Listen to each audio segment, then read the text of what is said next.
الحمد لله الذي بيده الملك وهو على كل شيء قدير هو الأول والآخر والظاهر والباطن وهو بكل شيء عليم وأشهد أن لا إله إلا الله وحده لا شريك له وأشهد أن سيدنا ومولانا محمدا عبده ورسوله أما بعد فأعوذ بالله من الشيطان الرجيم بسم الله الرحمن الرحيم الحج أشهر معلومات فمن فرض فيهن الحج فلا رفث ولا فسوق ولا جدال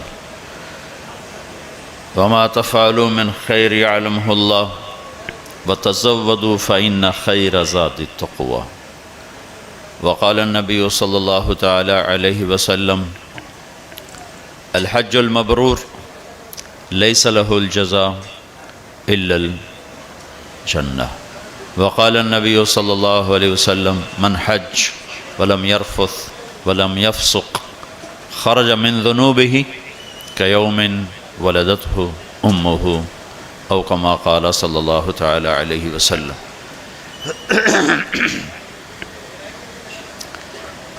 میرے بھائی اور بہنوں،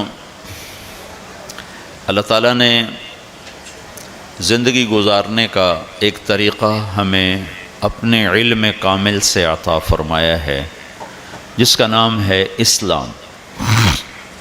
ان الدین عند اللہ الاسلام، کہ اللہ تعالیٰ نے یہ اب اعلان کیا ہے کہ اب صرف ایک ہی دین ہے جس پر چل کر کامیابی تک پہنچا جا سکتا ہے. اس کے علاوہ باقی جتنے راستے ہیں یا جتنے مذاہب ہیں اس کے بارے میں اللہ تعالیٰ فرما رہے ہیں وَمَن يَبْتَغِ غَيْرَ الْإِسْلَامِ دِينًا فَلَن يُقْبَلَ مِنْهُ وَهُوَ فِي الْآخِرَةِ مِنَ الْخَاسِرِينَ. اسلام کو چھوڑ کر جو کسی اور راستے پر چلے گا قبول نہیں ہوگا اور وہ آخرت میں ناکام ہو جائے گا.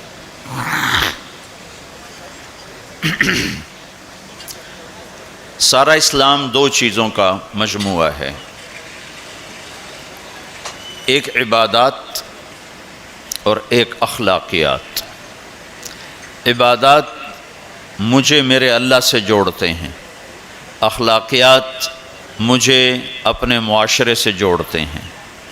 عبادت میں کمی ہوگی تو اللہ سے کٹ جاؤں گا، اخلاق میں کمی ہوگی تو شاید اپنے بیوی بچوں سے ہی کٹ جاؤں. تو یہ دونوں لازمی پیپر ہیں.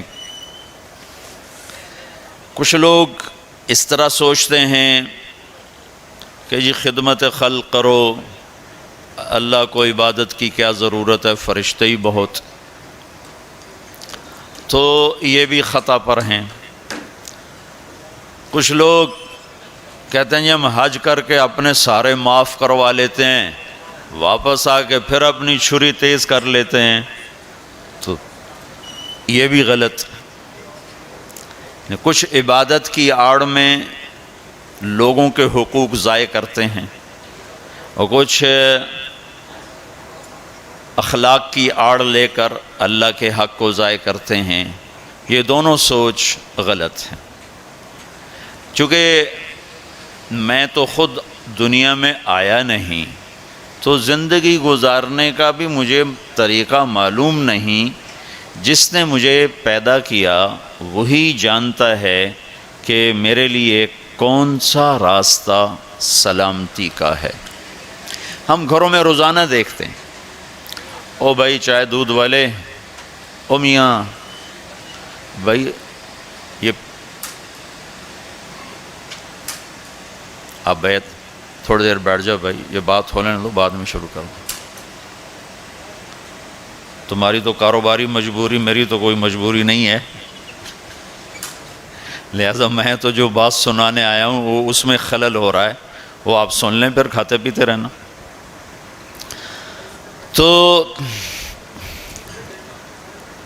جب ہم اس دنیا میں اپنے ارادے سے نہیں آئے اور جانے کا ارادہ بھی کسی کا نہیں ہوتا، لیکن جاتے ہی ہیں اس سے کوئی راستہ بھی بچنے کا نظر نہیں آتا.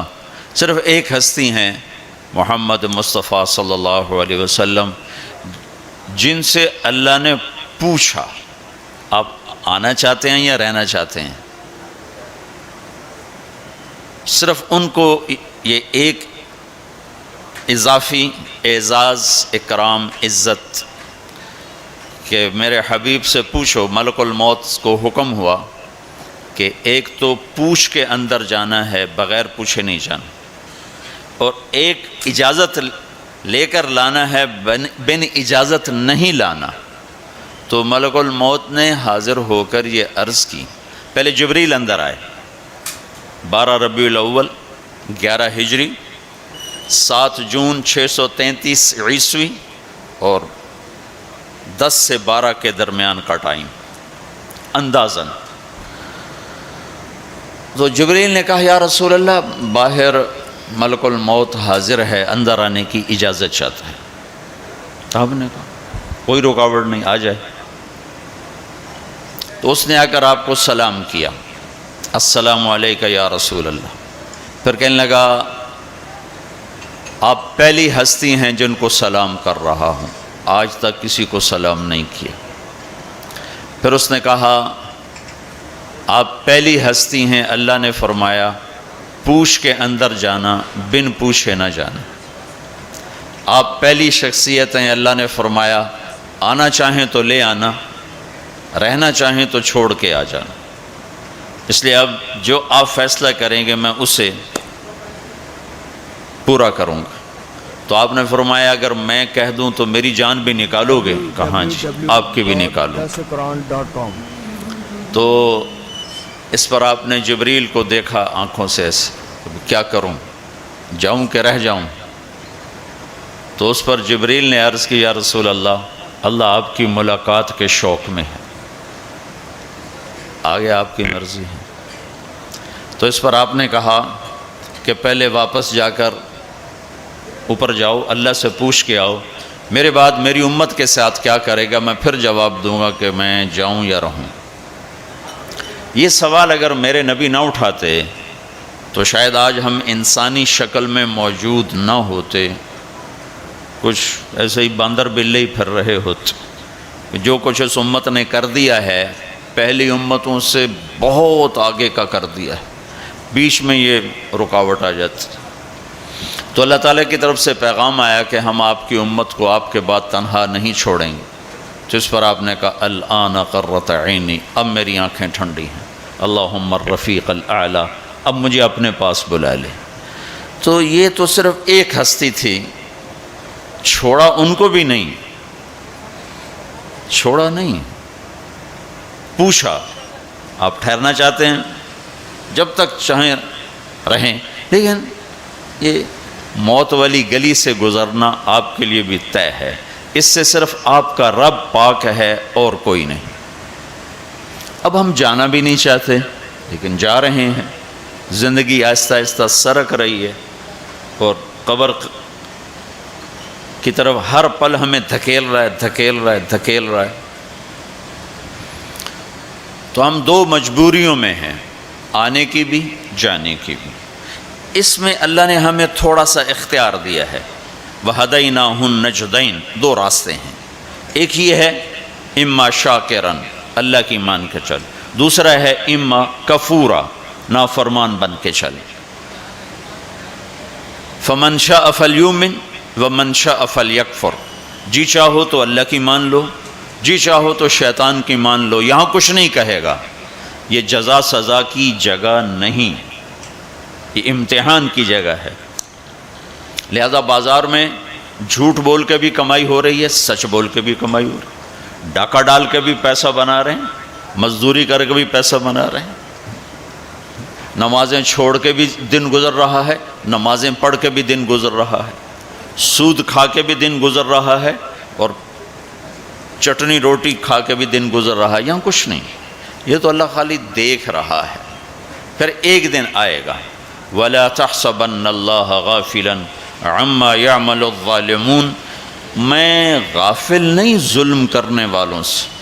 یہ نہیں کہ اللہ کو پتہ نہیں چلا اور حسین کا سر کٹ کے نیزے پہ چڑھ گیا، اللہ کو پتہ نہیں چلا، اور ابن زیاد کو فتح ہو گئی اور شمر کو فتح ہو گئی اور اہل بیت ذبح ہو گئے۔ اللہ تعالیٰ کسی اور کانفرنس میں مصروف تھے تو وہ پیچھے یہ قصہ ہو گیا۔ ایسا نہیں، وَلَا تَحْسَبَنَّ اللَّهَ غَافِلًا عَمَّا يَعْمَلُ الظَّالِمُونَ، اپنے رب کو غافل نہ سمجھو، انما یؤخرہم لیوم تشخص فیہ الابصار، جس دن آنکھیں پھٹ جائیں گی وہ دن تیرے رب نے فیصلے کا رکھا ہوا ہے، اور اس نے آنا ہے، اسے کوئی روک نہیں سکتا۔ لا تأتیکم الا بغتہ، اچانک آئے گا اور ہم سب کھڑے ہوں گے۔ یوم نسیر الجبال، پہاڑ ہٹ جائیں گے، وتری الارض بارزہ، زمین چٹیل میدان ہوگی، کوئی اونچ نیچ نہیں ہوگی۔ لا تری فیہا عوجا ولا امتا، نہ کھڈا نہ پہاڑ، بالکل سیدھا سیدھا میدان، اور اللہ سب کو جمع کرے گا۔ وحشرناہم، کہ سب کو زندہ کروں گا، فلم نغادر منہم احدا، ایک کو بھی پیچھے نہیں چھوڑوں گا۔ کوئی بھاگ سکتا ہے؟ نہیں۔ لقد احصاہم، تیرے رب کا گھیرا ہوگا۔ کوئی آگے پیچھے ہو کر گنتی غلط کر دے تو نہیں، وعدہم عدا، پورا کیلکولیٹ کیا ہوگا۔ وہ تو اس نے چونٹیوں کو گن کے رکھا ہوا ہے، تمہاری کیا حیثیت؟ تو اب دو مجبوریوں میں اللہ تعالیٰ نے ہمیں اختیار دیا ہے، اچھائی اور برائی کا۔ دین پہ چلو چھوڑ دو، تو وہ دین جو میرے رب نے مجھے دیا ہے اس میں دو حصے ہیں، ایک عبادت اور ایک اخلاق۔ پھر عبادت کے نیچے بہت سی چیزیں ہیں، اور اخلاق کے نیچے عبادت سے بھی بے شمار چیزیں ہیں۔ عبادت کا جو چیپٹر ہے وہ مختصر ہے، اخلاق کا چیپٹر بہت لمبا چوڑا ہے، بہت پھیلا ہوا ہے۔ تو عبادت ہماری بنیاد ہے، جس میں لا الہ الا اللہ، اس لیے میرے نبی نے فرمایا بنی الاسلام علی خمس، اسلام کی بنیاد 5 چیزیں ہیں: شہادت لا الہ الا اللہ محمد رسول اللہ، لا الہ الا اللہ محمد رسول اللہ کی گواہی، و اقام الصلاۃ، نماز، و ایتاء الزکاۃ، زکوٰۃ، و صوم رمضان، رمضان کے روزے، و حج البیت من استطاع الیہ سبیلا، اور حج۔ یہ 5 میں سے ایک اندر کا ایمان ہے جو نظر آنے والی چیز نہیں ہے، اور 4 نظر آنے والے کام ہیں، نماز ہے، زکوٰۃ ہے، روزہ ہے اور حج ہے۔ یہ 4 کسی نہ کسی طرح اس کی نشانی، افطاری ہو رہی، سحری ہو رہی، پتہ چلا کہ روزہ رکھا جا رہا ہے، نماز پڑھ رہے ہیں، پتہ چلا ہے نماز پڑھی جا رہی، زکوٰۃ دے رہے ہیں تو دینے والے کو پتہ چل رہا ہے، لینے والے کو پتہ چل رہا ہے کہ کچھ لیا دیا جا رہا ہے، اور حج تو کھلا عمل ہے، لاکھوں انسانوں کے ساتھ مل کے کیا جاتا ہے۔ یہ 5 چیزیں اللہ نے ہماری بنیاد بنائی ہیں، جس میں لا الہ الا اللہ بنیاد کی بھی بنیاد ہے۔ لا الہ الا اللہ اندر کی چیز ہے، محمد الرسول اللہ باہر کی چیز ہے۔ لا الہ الا اللہ ہم دکھا نہیں سکتے، محمد الرسول اللہ ہم چھپا نہیں سکتے۔ لا الہ الا اللہ بتانا پڑتا ہے، محمد الرسول اللہ چھپانا بھی چاہیں تو نہیں چھپا سکتے۔ لا الہ الا اللہ کے لیے کوئی دلیل دینی پڑے گی، میں صرف ایک اللہ کو مانتا ہوں، کیا دلیل ہے؟ نماز پڑھتا ہوں، روزہ رکھتا ہوں، مخلوق سے آگے ہاتھ نہیں پھیلاتا ہوں، پتھر کو سجدہ نہیں کرتا ہوں، بہت سارے دلائل دینے پڑیں۔ لیکن محمد رسول اللہ تو ایسے سامنے آتا ہے جیسے سورج سامنے آتا ہے تو کوئی دلیل باقی نہیں رہ جاتی کہ جی کیا دلیل ہے کہ سورج ہے، کہ پاگل دیکھ کھڑا ہوا ہے، یہ نظر آ رہا ہے، اس یہی سورج کا آنا اس کی دلیل ہے۔ تو پہلی چیز ہے لا الہ الا اللہ محمد رسول اللہ، لا کے ذریعے سے ساری کائنات کی نفی، کہ سب سے کٹ کے ایک اللہ سے جڑ جا، مشرق لا، مغرب لا، شمال لا، جنوب لا، آسمانوں پہ لا، زمینوں پہ لا، پتھروں پہ لا، پہاڑوں پہ لا، نوری پہ لا، ناری پہ لا، آفتابی پہ لا، خاکی پہ لا۔ لا کو ایسے پھرایا ہے میرے اللہ نے کہ اپنے سوا ہر شے کو کاٹ کے رکھ دیا ہے، کہ یہ کچھ نہیں، سب اللہ ہے۔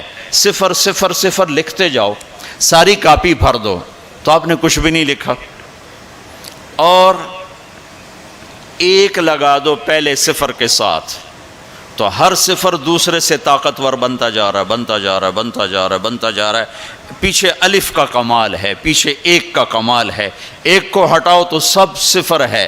اللہ اب ایک ہستی ہے تو جبریل طاقت ہے، صفر نہیں ہے۔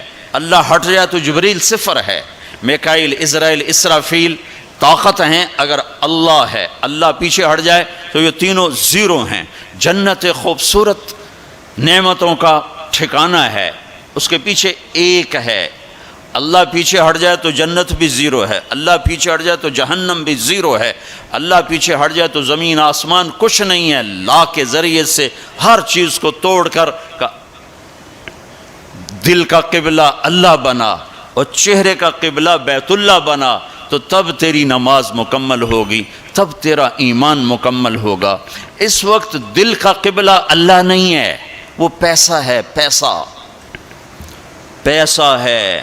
دل کا قبلہ اللہ نہیں ہے، صرف کمائی ہے، صرف پیسہ ہے۔ تو اللہ تعالیٰ لا کے ذریعے سے کہتا ہے مجھے قبلہ بنا، دل مجھے دے۔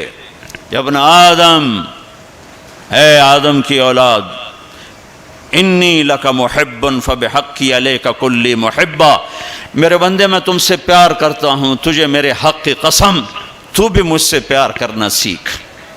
اس دل کو اللہ کے لیے خالص کر، سب سے کٹ کر، اس لیے لا الہ لا الہ لا الہ، تلوار چلتی ہے لا الہ لا الہ لا الہ، پھر اللہ کے ساتھ تمام ہوتا ہے الا اللہ الا اللہ الا اللہ، صرف اللہ، نیچے بھی اللہ، اوپر بھی اللہ۔ وَهُوَ الَّذِي فِي السَّمَاءِ إِلَٰهٌ وَفِي الْأَرْضِ إِلَٰهٌ، ادھر دیکھو تو اللہ اور اوپر دیکھو تو اللہ۔ رب المشرق والمغرب لا الہ الا هو فاتخذہ وکیلا، مشرق میں دیکھو تو اللہ اور مغرب میں دیکھو تو اللہ۔ للہ المشرق والمغرب فأینما تولوا فثم وجہ اللہ، جدھر منہ پھیرو گے سامنے اللہ کے جلوے ہیں، جدھر منہ پھیرو گے سامنے اللہ کی قدرت ہے، جدھر دیکھو گے اللہ کے نظام اور شاہکار ہیں۔ جو لا کہا وہ لا ہوا، وہ لا بھی اس میں لا ہوا، جز لا ہوا، کل لا ہوا، پھر کیا ہوا؟ اللہ ہوا۔ یہ حج سے پہلے سیکھنے کی چیز ہے۔ حج کر کے زندگی کیوں نہیں بدل رہی؟ وہ بغیر سیکھے جا کے بیٹھ جاتے۔ پہلی جماعت کے بچے کو ایم اے کا پرچہ پکڑا دو، لو جی حل کرو۔ حج پر جانے سے پہلے بہت سی تیاری ہے، جیسے اب یہ آپ کو ظاہری تیاری کے لیے جمع کر رہے ہیں، یہ لے جانا ہے، وہ لے جانا ہے، یہ لے جانا ہے، وہ لے جانا ہے، یہ نہیں لے جانا، وہ نہیں لے جانا۔ اسی طرح اللہ کے دربار میں جانے کے کچھ اور آداب ہیں۔ دربار شاہی میں جانا ہو تو اس کے آداب ہیں، وہ لا الہ الا اللہ سے شروع ہو رہے ہیں۔ لا الہ الا اللہ یہ اللہ کو دل میں اتارنے والا، محمد الرسول اللہ یہ اس وجود میں ڈھلنے کی محنت۔ میں کہا کرتا ہوں لا الہ الا اللہ پاسپورٹ ہے اور محمد الرسول اللہ ویزا ہے۔ لا الہ الا اللہ کے بغیر سفر نہیں ہو سکتا، محمد الرسول اللہ کے بغیر انٹری نہیں ہو سکتا۔ ابھی میں 10-12 ملکوں کا سفر کر کے آ رہا ہوں، ہر جگہ پاسپورٹ یہ جی، ویزا یہ جی، جاؤ جی، پاسپورٹ دکھاؤ حاضر، ویزا بھی دکھاؤ یہ جی، اچھا جی جاؤ جی۔ تو لا الہ الا اللہ، اللہ نے آپ کو پاسپورٹ بنانے کی تکلیف نہیں دی، بنا کے دے دیا۔ ان سے پوچھو جو نئے مسلمان ہوتے ہیں۔ ایک دفعہ ہماری جماعت سوات میں تھی تو ایک نوجوان اسٹریٹ لائٹ کے نیچے پڑ رہا تھا، تو ہمارے ایک ساتھی نے، پتہ تو لگتا نہیں، شیو کیا ہوا ہے، مسلمان ہے، ہندو ہے، کون ہے، کیا پتہ چلتا۔ تو اس نے اس کو دعوت دینی شروع کر دی، وہ سنتا رہا، پھر کہنے لگا، وہ ذرا ادھیڑ عمر تھے، کہا بابا جی آپ خوش قسمت ہیں، آپ مسلمان ہیں، مجھے پتہ ہے ہندو مذہب کوئی مذہب نہیں، پتھر کی پوجا ہے، لیکن اگر میں کلمہ پڑھتا ہوں تو مجھے 70 رشتے توڑنے پڑتے ہیں، اور آگے کوئی ایک مسلمان نہیں جو مجھے قبول کرے۔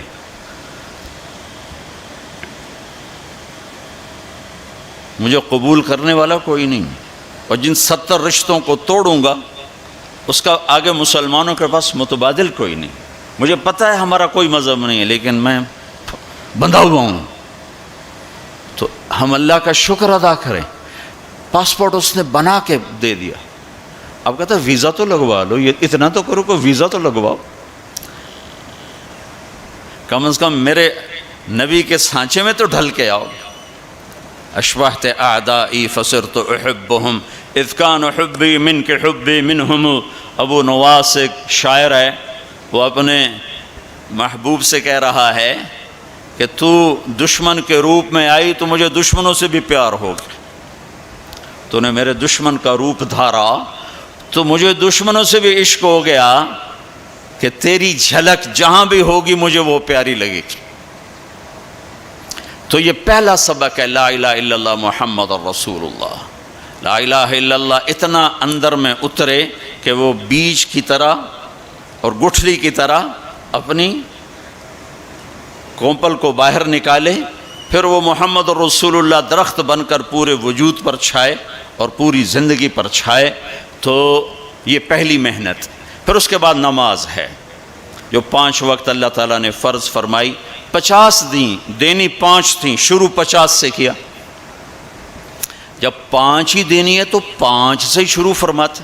میرے حبیب 5 نمازیں 50 پتہ ہے نہ پڑھی جا سکتی ہیں نہ دینی ہیں، صرف اس کی عظمت اور اہمیت بٹھانے کے لیے کہ وما خلقت الجن والانس الا لیعبدون، اس آیت کو ذہن میں بٹھانے کے لیے کہ نماز تو دوں گا 5 لیکن مطالبہ ہوگا 24 گھنٹے میں وہ زندگی گزارو جو نماز والی ہے۔ جیسے نماز میں تم ادھر ادھر نہیں دیکھتے ہو، تو تم جب باہر جاؤ تو تمہاری آنکھ حرام نہ دیکھے، اور نماز میں تم ہاتھ ایسے باندھ کے کھڑے ہو تو نماز کے باہر تمہارے ہاتھ ظلم کے فیصلے نہ لکھیں، ظلم کے فیصلے نہ لکھیں۔ جب ترازو غلط چلتا ہے تو یہ ظلم کا ہاتھ استعمال ہوا ہے۔ جب تمہاری زبان صرف چند مخصوص بول سکتی ہے، ادھر ادھر کا بولے گی تو نماز ٹوٹ جائے گی۔ ایسے جب تو نماز کے باہر ہو تو ایسا بول نہ بولو جس سے لوگوں کے دل ٹوٹ جائیں، ایسا بول جس سے نماز ٹوٹے۔ اس سے آدمی بڑی احتیاط کرتا ہے، لیکن ایسا بول جس سے اگلوں کے دل ٹوٹتے نہیں، جل کے راکھ ہو جاتے ہیں۔ وہ صبح سے شام تک زبان زبان زبان نماز، اور نماز اللہ نے 5 وقت مانگی۔ پھر اپنے حبیب پر تہجد فرض کی، قم اللیل الا قلیلا، میرے نبی باقیوں کے لیے نفل، آپ کے لیے فرض۔ رات کو میری آپ کی بات ہونی چاہیے، کیوں کہ ان لک فی النہار سبحا طویلا، آپ دن میں بہت مصروف رہتے ہیں دعوت تبلیغ کے کام میں، لہذا رات کا کچھ حصہ مجھے دیں جس میں میری اور آپ کی بات ہو۔ جس نے بھی اللہ کو پایا ہے رات کے آنسوؤں سے ہی پایا ہے، جس نے بھی اللہ کو ڈھونڈا ہے رات کے اندھیروں میں ڈھونڈا۔ عجب بات ہے، دنیا ڈھونڈنی ہو تو روشنی چاہیے، اللہ کو ڈھونڈنا ہو تو رات کا اندھیرا چاہیے۔ لیکن اب 10% لوگ نماز پڑھتے ہیں، 90% نہیں پڑھتے۔ حج پہ جا کے بھی نہیں پڑھتے، عادت ہی نہیں پڑھی ہوئی تو حج کے جا پہ بھی نہیں پڑھتے۔ نماز۔ تیسری چیز ہے زکوٰۃ، جو اللہ نے مالدار پر فرض کی ہے۔ اچھا ایک بیچ میں بات، جب ہمارے نبی 50 نمازیں لے کر واپس چل پڑے، کوئی بات ہی نہیں کی، اچھا یا اللہ ٹھیک، تو میں نے پڑھا تو کہیں نہیں، لیکن مجھے لگتا ہے کہ اللہ تعالیٰ نے موسیٰ علیہ السلام کو آگے کھڑا کیا ہوگا کہ میرا نبی تو 50 لے کے چل پڑا، اسے واپس بھیجو، اس کی امت نے تب 5 کو نہیں پڑھنی ہے، 50 کے تو پڑھن، اس کو میرے پاس واپس بھیجو۔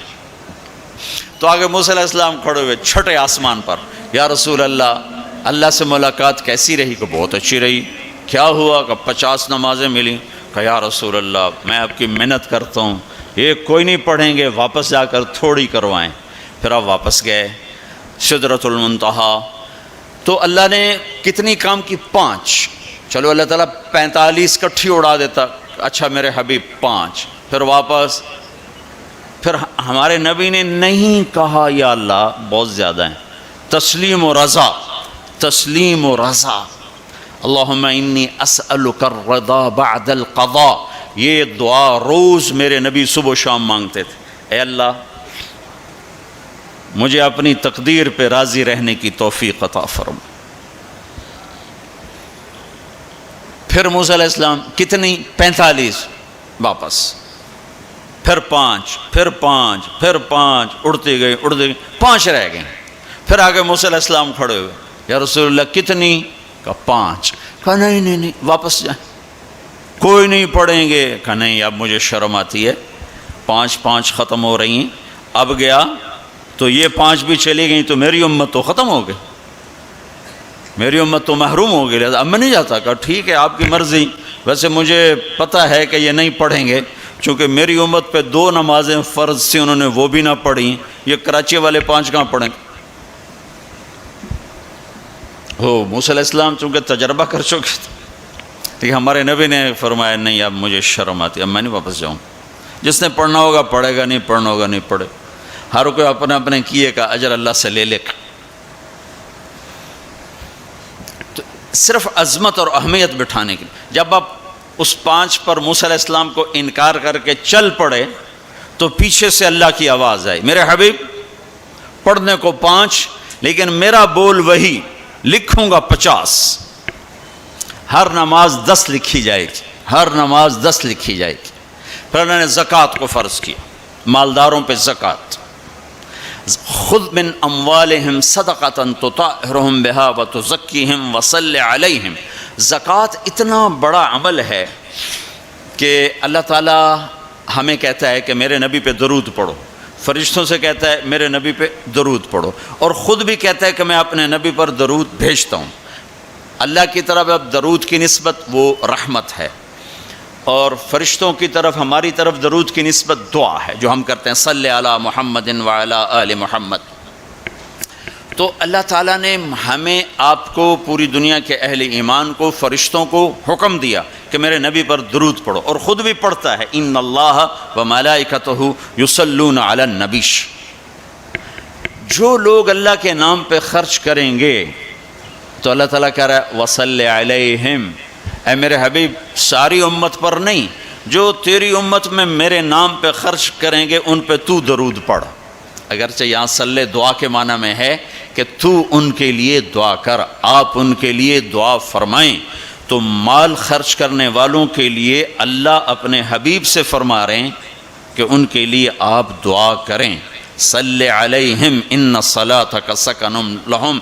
آپ کی جو دعا ہوگی اور آپ کی جو صلات ہوگی, جو آپ کا درود ہوگا, دنیا اور آخرت کے سارے مسائل ان کے حل کر کے لے جائے گا. ان کی دنیا بھی سکھی کر دے گا, ان کی آخرت بھی سکھی کر دے گا. تو اللہ تعالیٰ نے زکوٰۃ فرض کی, اور بہت تھوڑی فرض کی. پہلی امتوں پر تھی 100 میں 10 روپے, اور ہماری ہے 100 پہ 2.5 روپے. اور اتنا فضل فرمایا کہ پورا سال پیسہ پڑا رہے, پھر کہا اس میں سے 2.5 روپے دے دو, 2,500 دے دو, اگر استعمال ہو جائے تو کوئی زکوٰۃ. سال سے 1 دن پہلے اگر وہ مال خرچ ہو گیا ہے تو زکوٰۃ ختم ہو گئی. اور 82 دفعہ قرآن میں مال خرچ کرنے کا حکم آیا, 82 دفعہ. اور اللہ تعالیٰ نے ترغیب دی ہے کہ مالدار فقیروں پہ خرچ کریں. پھر اللہ تعالیٰ نے فقیروں کو ترغیب دیا کہ تم بھی جتنی وسعت ہو خرچ کیا کرو. میرے نبی نے ترغیب دی, سبق درہم 100,000 درہم. 1 روپیہ اللہ کے نام پہ خرچ کرنا 1,00,000 روپیہ خرچ کرنے سے بڑھ گیا. تو صحابہ نے عرض کی وہ کیسے بڑھ گیا؟ تو آپ نے کہا ایک آدمی کے پاس 2 روپے, ایک آدمی کے پاس کروڑوں روپے. جس کے پاس 2 روپے تھے اس نے 1 روپیہ اللہ کے نام پہ دے دیا, اور جس کے پاس کروڑوں تھے اس نے 1,00,000 دیا. جس نے 2 میں سے 1 دیا اس نے اپنے مال کا آدھا حصہ دیا. جس نے 1,00,000 دیا اس نے اپنے مال کا کوئی 1000واں حصہ دیا. جب تولا جائے گا تو 1 روپے کا وزن 1,00,000 سے بڑھ جائے گا. اور اس کا ایک واقعہ بھی, حضرت عمر ہمیشہ حضرت ابو بکر سے نہ کوشش کرتے تھے آگے نکل جاؤں, آگے نکل جاؤں, آگے نکل جاؤں. ساری زندگی موقع نہ بن سکا. تبوک کا موقع آیا تو اللہ کے نبی نے کہا مال خرچ کرو. عثمان رضی اللہ تعالیٰ عنہ 10,000 لشکر کا سارا سامان تیار کیا.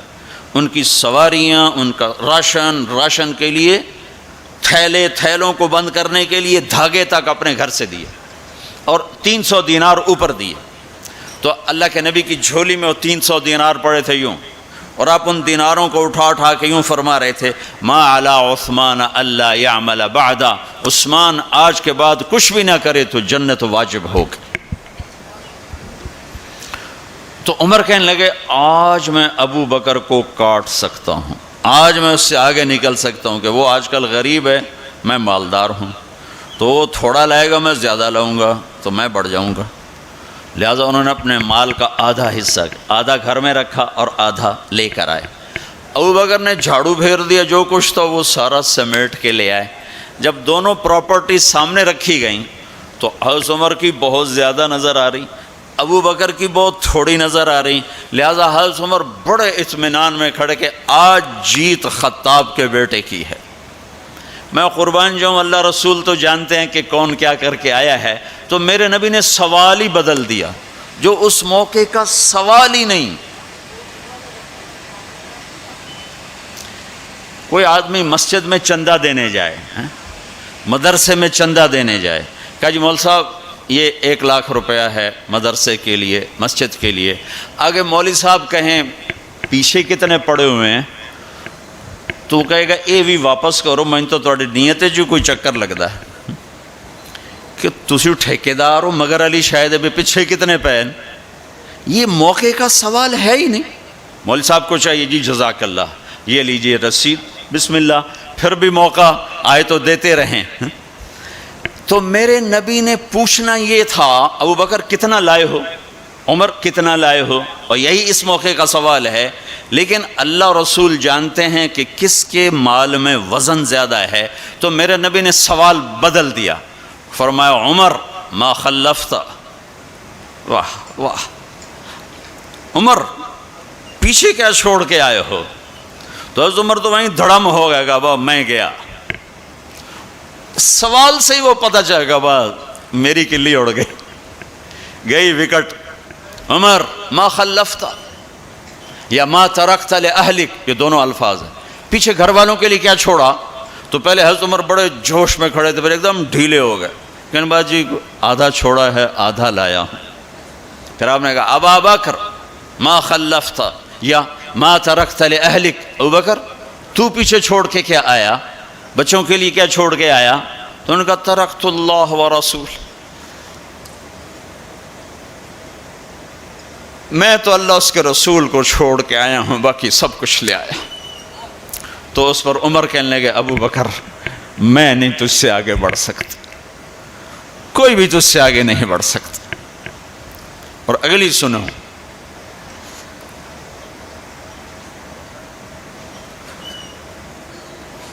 اپنے کپڑے بھی دے دیے اور ایک ٹاٹ تھا وہ پہن کر اس کو کانٹوں سے سی لیا. تو جبریل آئے، کہنے لگے یا رسول اللہ، اللہ تعالیٰ پوچھ رہے ہیں کہ ابوبکر نے یہ ٹاٹ کیوں پہنا ہوا ہے. تو آپ نے کہا کہ ابوبکر نے سارا کچھ اللہ اس کے رسول پہ لگا دیا ہے اس لیے یہ پہنا ہوا ہے. تو کہا یا رسول اللہ،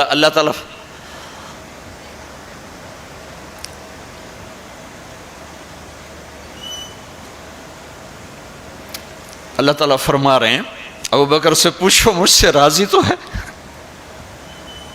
مجھ سے راضی تو ہے، اس فقر میں مجھ سے راضی ہے. میں تو اتنا سفر کر کے آیا ہوں، حالانکہ ابھی 4 دن پہلے میں 12 ملکوں کا 10 ملکوں کا سفر کر کے آؤں، ساری ہڈیوں میں درد ہے.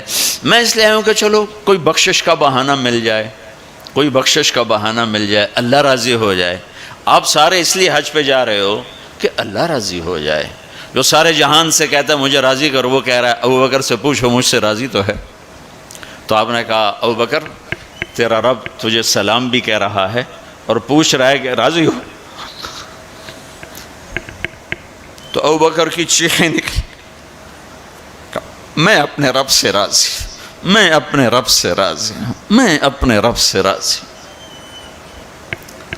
میرے بھائیو بہنوں، زندگی ایسے گزار کے مرو کہ اللہ کو ملو تو اللہ خوش ہو کے مل رہا. ایسے نہ مرو کہ اللہ کی بارگاہ میں پیش کیے جا رہے ہوں مجرم بن کر، قیدی بن کر. تو اللہ اس کے رسول نے مال لگانے پر زور دیا. اللہ چاہتا تو سب کو مال دے دیتا، کسی کو فقیر، کسی کو مالدار. مالدار کا شکر کا امتحان لیا، فقیر کے صبر کا امتحان لیا. کہ اللہ فقیر کا صبر دیکھے گا، مالدار کا شکر دیکھے گا. اور جب مالدار لوگ زکوٰۃ نہیں دیتے تو پھر عزتیں نیلام ہوتی ہیں. جب سب کچھ اپنے اوپر لگانے کا ذوق بن جاتا ہے اور اپنے ہی بڑے بڑے زیور، کپڑے، گھر، گاڑیاں. یہ بھی لاہور کا واقعہ ہے. بیگم صاحب ڈرائیور کے ساتھ گئی ہیں اور واپسی پہ کہہ رہی ہیں اسلم ڈرائیور آج میری بڑی اچھی قسمت، وہ ساڑی میں نے لی تو میں سمجھ رہی تھی 1 لاکھ کی ہے، وہ تو مجھے 75,000 میں مل گئی، بڑی سستی مل گئی. خوش ہو کے ڈرائیور کو بتا رہی. تیسرے دن ڈرائیور کے بیٹے کا بازو ٹوٹ گیا. وہ آ کر کہتا ہے صاحب جی میری تنخواہ میں تو اس کا علاج ہو نہیں سکتا، تو مہربانی کر کے کچھ میری مدد کر دیں، اس کا علاج ہو جائے. تو صاحب کہتے ہیں اسلم تمہیں پتہ تو آج کل کاروبار بڑا مندہ ہے، تو میرے پاس تو گنجائش نہیں، میرا ایک ڈاکٹر دوست ہے میں اسے فون کر دیتا ہوں، وہ تمہاری مدد کر دے گا. جب اس طرح ہوتا ہے تو پھر ڈاکے، چوریاں، قتل و غارت شروع ہوتے ہیں. جب اس طرح ہوتا ہے تو مالداروں میں تکبر پیدا ہوتا ہے اور غریبوں میں ظلم پیدا ہوتا ہے. تو زکوٰۃ ایک بہت بڑا عمل ہے. 2.5% تو فرض ہے، اور زکوٰۃ دینے والا سخی نہیں اللہ کی بارگاہ میں. ہاں بخیل بھی نہیں، سخی بھی نہیں ہے، بخیل بھی نہیں. یعنی وہ بخل کے ملک سے نکل آیا ہے اور سخاوت کے ملک میں انٹری نہیں ہوئی. 2.5 روپے پہ 1 پیسہ بھی اوپر خرچ کرے گا تو اب سخیوں میں آ گیا. پھر جتنا بڑھتا جائے گا اتنا آگے بڑھتا جائے گا. اور اللہ نے فرمایا مجھے میری عزت کی قسم جنت الفردوس میں بخیل داخل نہیں ہو سکتا. اور اللہ شیطان کہتا ہے کہ مجھے عبادت گزار بخیل سے کبھی ڈر نہیں لگا کہ اس کا بخل اسے ضرور جہنم میں پھینکے گا. نافرمان سخی سے ہر وقت ڈرتا رہتا ہوں کہ اس کی سخاوت کب اسے جنت میں پہنچاتی. آپ نے سامری کا نام تو سنا ہوا ہے، قرآن میں بھی ہے، جس نے موسیٰ علیہ السلام کی قوم کو گائے کے بچے کی پوجا پہ لگا دیا، بچھڑے کی. اللہ نے کہا سب کو قتل کرو، سارے پکڑے گئے، قتل کیے گئے. سامری بھی آ گیا. موسیٰ علیہ السلام نے کہا قتل کرو، جبریل آ گیا. موسیٰ اللہ تعالیٰ کہہ رہے ہیں اسے قتل نہ کرو، یہ اپنی موت آپ مرے گا. تو موسیٰ علیہ السلام کہنے لگے جو سارے کفر کا سبب بنا اسی کو چھوڑ رہے ہیں. تو اللہ تعالیٰ نے کہا سخی ہے، سخی کو قتل کرنا مجھے اچھا نہیں لگتا، چھوڑ دو، اپنی موت آپ مر جائے گا.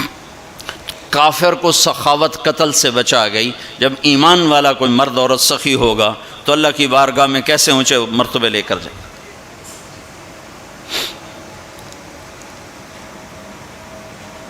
تو اپنے اوپر خرچ کرو وسعت کے مطابق. اللہ نے روکا نہیں ہے، منع نہیں کیا ہے، منع نہیں کیا ہے، لیکن غریب کو بھی یاد کرو. زکوٰۃ کو فرض قرار دیا اور آپ نے فرمایا جس نے مزدور سے کام لیا اور اس کو مزدوری نہ دی، یہ تمہارے کراچی میں ہر وقت ہو رہا ہے، ہر جگہ ہو رہا ہے. جتنا بڑا کوئی طاقتور ہے اتنا وہ اپنے نوکروں پر ظالم بھی ہے، جابر بھی ہے، اور ان کے حقوق بھی مارتا ہے، چونکہ فریاد ہی نہیں کر سکتا. میرا پنجاب کا زمیندارہ ماحول سارا ایسا ہی. تو آپ نے فرمایا جس نے مزدور سے کام لیا اور اسے موقع پہ تنخواہ نہ دی اور اس کے پیسے مار لیے تو اس مزدور کا قیامت کے دن میں وکیل بنوں گا، میں اس کا کیس لڑوں گا. اور جس کا کیس میرے نبی نے لے لیا پھر اگلا کوئی بچ کے جا سکتا ہے کہیں؟ ہم مزدور کا پسینہ خشک ہونے سے پہلے اس کے ہاتھ میں پیسے پکڑا دو. پھر مزدور سے فرمایا، یعنی دونوں طرف کا خوبصورت، کیا دین خوبصورت ہے کہ جو اپنے نوکر کی، جو اپنے مالک کی نوکری بھی پوری دیانتداری سے کرے اور اللہ کی بندگی بھی دیانتداری سے کرے تو اسے ہر کام پہ دگنا اجر ملے گا، دگنا. یعنی میں ایک نماز پڑھتا ہوں میری 10 ہیں، اس کی 20 ہوں گی. میں ایک روزہ رکھتا ہوں میرا 1 ہے، اس کے 2 ہوں گے. میں ایک قرآن ختم کرتا ہوں میرا 1 ہے، اس کے 2 ہوں گے. کہ ایک طرف اپنے مالک کے ساتھ دیانتداری سے نوکری کر رہا ہے اور ایک طرف اپنے اللہ کے ساتھ دیانتداری سے بندگی کر رہا ہے، دگنا اجر ہو جائے گا. تو مال خرچ کرنا یہ تیسری بنیاد. چوتھی بنیاد ہے روزہ. لا الہ الا اللہ، یہ کلمہ تعارف ہے، کلمہ معرفت ہے۔ نماز اس تعارف کو محبت میں بدلنے کا ذریعہ ہے۔ زکوٰۃ، لا الہ الا اللہ، یہ تعارف ہے۔ نماز یہ تعلق پیدا کرتی ہے، زکوٰۃ یہ محبت پیدا کرتی ہے، اور روزہ یہ عشق پیدا کرتا ہے۔ یہ یوں ترتیب چل رہی ہے ایسے۔ ایک دم حج پہ ہم چڑھ جاتے ہیں نا، یہ پچھلی سیڑھیاں طے نہیں کرتے، جیسے جاتے ہیں ویسے ہی واپس آ جاتے ہیں۔ تو لا الہ الا اللہ محمد رسول اللہ یہ تعارف کا کلمہ ہے، تعارف ہو رہا ہے، پہچان ہو رہی۔ جیسے میرا باپ کا ایک تعارف ہو رہا ہے، چہروں سے ہم پہچان رہے ہیں ایک دوسرے کو، کسی کو ہم نام سے پہچانیں گے، پھر ملتے رہیں گے تو تعلق بن جائے گا، ایک دوسرے پر خرچ کریں گے تو وہ محبت بن جائے گی۔ تو لا الہ الا اللہ محمد رسول اللہ یہ کلمہ معرفت ہے، پہچان۔ نماز اس معرفت کو تعلق میں بدلتی ہے، اور پھر زکوٰۃ اس تعلق کو محبت میں بدلتی ہے۔ پھر محبت کو آگے پروان چڑھا کے عشق تک پہنچانا ہے تو اس کے لیے بھوکا پیاسا رہنا اس کا لازمی امر ہے۔ تو اس کے لیے روزہ رکھا گیا کہ روزے رکھ، اللہ کے لیے بھوکا بھی رہے اور پیاسا بھی رہے۔ اب یہ بھوک اور پیاس مل کر اس کے اندر ایک عشق کی آگ لگاتی ہے۔ پھر یہ عشق مجبور کرتا ہے کہ محبوب کو دیکھوں تو صحیح، اس کا دیدار تو کروں، اور نہیں تو اس کے گھر کا دیدار کروں، کہیں تو نظر آئے، کہیں تو کوئی آثار دیکھوں۔ تو پھر اس کے لیے بلایا گیا کہ اب آؤ والہانہ عاشقانہ مجنونانہ۔ چونکہ جو عاشق ہوتا ہے وہ زیب و زینت سے بے نیاز ہوتا ہے، وہ تو دیوانوں کی طرح آتا ہے، لہٰذا کہا بھائی دیوانوں کی شکل بناؤ، ٹوپی اتار دو، خوشبو پھینک دو،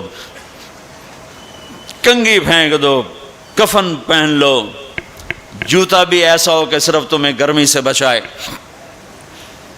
سردی سے بچائے، اور آؤ میرے گھر کی طرف۔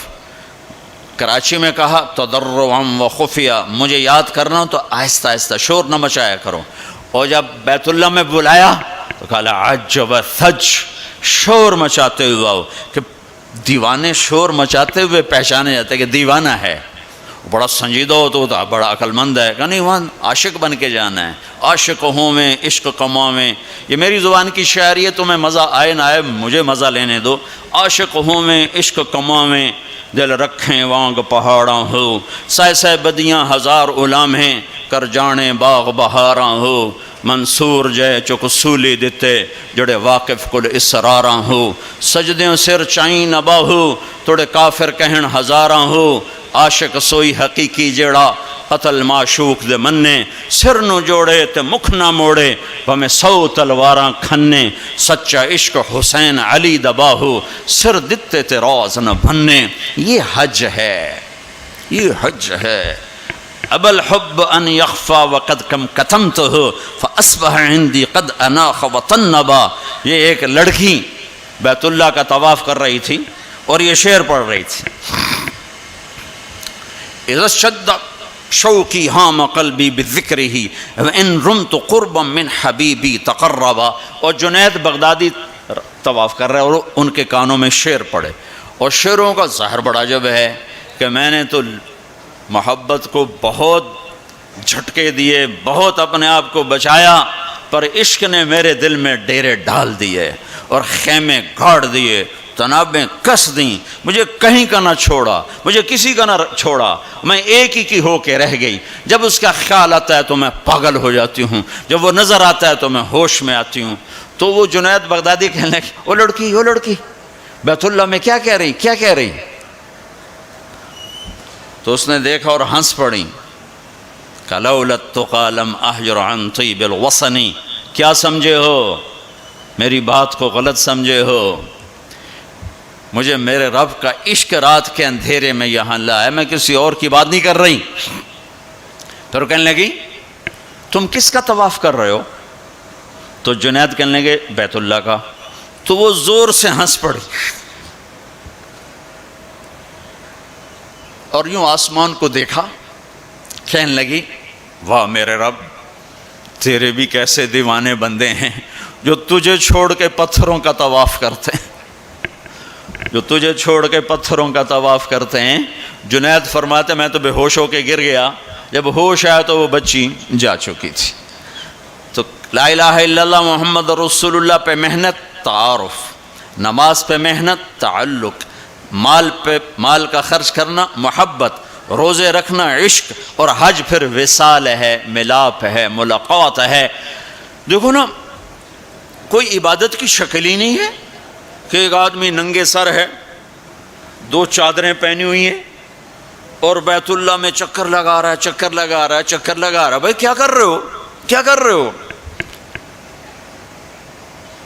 کہ اچھے کوٹھے تے چڑھ دیکھاں، ابھا دیکھاں لمحہ دیکھاں، ڈٹھی دل کو دیواں ٹیکاں، سجن مل سم کے مر پوساں۔ یہ طواف ہے کہ میں تو کبھی دائیں دیکھتی ہوں، کبھی بائیں دیکھتی، کبھی آگے کبھی پیچھے، کہیں میرا محبوب نظر آئے، نہ نظر آئے تو میں مر جاؤں گی، جان کی بازی ہار بیٹھوں گی۔ میں محبوب کی تلاش تیرے کوچے اس بہانے، مجھے دن سے رات کرنا، کبھی اس سے بات کرنا، کبھی اس سے بات کرنا۔ حج عشق ہے، وہ ہمیں حاصل نہیں ہوتا ہے، لہذا تھوڑی سی تکلیف آتی۔ عثمان جی پیسے اتنے لائے نہیں تھے، کی کیتا جے ساڑھے نہ، کیونکہ وہ تو کھانے پینے کا پروگرام ہے، کھابا پروگرام ہے، کیا بوفے مجھے یاد نہیں آ رہا تھا، بوفے ٹھنڈا ملا ہے، اس کے تو تصور میں ہی نہیں ہے کہ میں کسے ڈھونڈنے آیا ہوں۔ ایسا تو نہیں حسین بچوں سمیت نیزوں پہ چڑھ گئے تھے، ایک بول کے ساری نسل بچا سکتے۔ کون سی نسل؟ اہل البیت۔ کون سی نسل؟ آل الرسول۔ کون سی نسل؟ کائنات کی پاکیزہ ترین نسل۔ ایک بول پہ وہ اپنی بچا سکتے، اور جنت کا بھی کوئی نقصان نہ تھا۔ کہا نہیں، اللہ پہ سودا نہیں ہو سکتا، کاٹ دو۔ تمہارا تاجر جھوٹ بولنے کو تیار، جھوٹ چھوڑنے کو تیار نہیں، سود چھوڑنے کو تیار نہیں۔ کتنے بڑے تاجروں نے میرے ساتھ متھا مارا کہ سود کے بغیر تجارت چلا کے دکھاؤ، سود کے بغیر تجارت کیسے چلے گی؟ کہ اللہ مطلب اللہ کو مقصود نہیں بنایا، اللہ کو ڈھونڈنا پانا اور اللہ کی طلب زندگی کا مقصد نہیں بنایا۔ یہی دھوکے کے گھر اور مچھر کے پر اور مکڑی کے جالے کی دوڑ ہے۔ اسی کو عزت سمجھا، اسی کو بڑائی سمجھا، اسی کو بلندی سمجھا، اسی کو معراج سمجھا۔ آج آنکھ بند ہوگی تو پتہ چلے گا کہ میں تو کسی بہت بڑے دھوکے کا شکار ہو کے آیا ہوں۔ اس لیے قیامت کے دن کو یوم التغابن بھی کہتے ہیں، تغابن کے نام پر سورت اتری ہے کہ اس دن لوگوں کو پتہ چلے گا ہائے دھوکے میں رہ گئے۔ ذالک یوم التغابن، یہ ہے جس دن دھوکہ کھلے گا کہ ہم تو دھوکے میں رہ گئے۔ تو بھائیو بہنوں، حج کا اصل موضوع سمجھو، اللہ کو پانا اور اللہ کے لیے جینا اور اللہ کے لیے مرنا اور اللہ پہ مٹ جانا، یہ حج کا مغز ہے، یہ حج کی روح ہے۔ باقی اس کے اعمال ہیں، کچھ سفر کی ضرورتیں ہیں، کچھ وہاں رہنے کی ضرورتیں ہیں، کچھ حج کے جو شرعی اعمال ہیں کچھ ان کی ضرورتیں ہیں، لیکن جو حج کی روح ہے وہ ہے اللہ کو ڈھونڈنا، قبلہ بدلنا، قبلہ یہ دل اللہ کو دینا۔ ایک صحابہ نے پوچھا یا رسول اللہ ما الاسلام، یا رسول اللہ اسلام کیا ہے؟ آپ نے کہا ان تسلم قلبک للہ، دل اللہ کو دے دے، یہ اسلام ہے، دل اللہ کو دے دے، یہ اسلام ہے۔ تو بھائیو بہنوں، طے کر کے جاؤ کہ زندگی کو بدل کے واپس آنا ہے۔ اتنے سال اپنی مرضی کے گزار لیے، تو اب اللہ سے مل کے آ رہے ہیں، تو اب باقی زندگی اس کی مرضی پہ گزار دیں گے۔ اتنا زمانہ اپنی مرضی پہ گزارا ہے، تو اب باقی جو وقت حج کے بعد گزرے گا وہ اللہ کی مرضی پہ گزاریں گے، کہ جو اللہ کہے گا وہ کریں گے، جس سے روکے گا اس سے روکیں گے، جو وہ فرمائے گا اس پر لبیک کہیں گے، جس سے ہٹائے گا اس سے پیچھے ہٹتے چلے جائیں گے۔ تو ہمیں اس کی روح حاصل ہو گئی۔ یہ عبادات ہیں، اور عبادات میں یہ سب سے عالی شان اللہ نے عبادت بنائی ہے الحج۔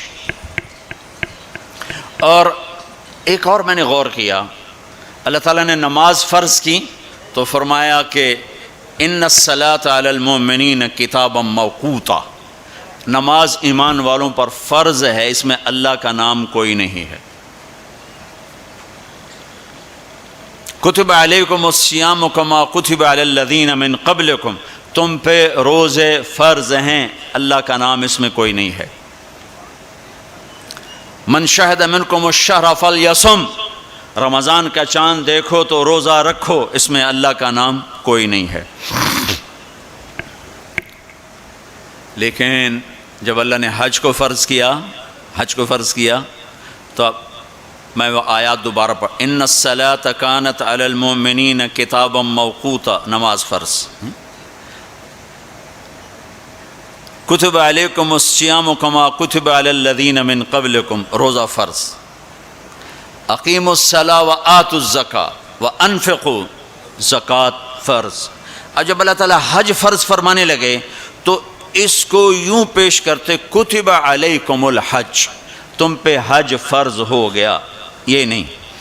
وَلِلَّهِ عَلَى النَّاسِ حِجُّ الْبَيْتِ مَنِ اسْتَطَاعَ إِلَيْهِ سَبِيلًا وَمَنْ كَفَرَ فَإِنَّ اللَّهَ غَنِيٌّ عَنِ الْعَالَمِينَ۔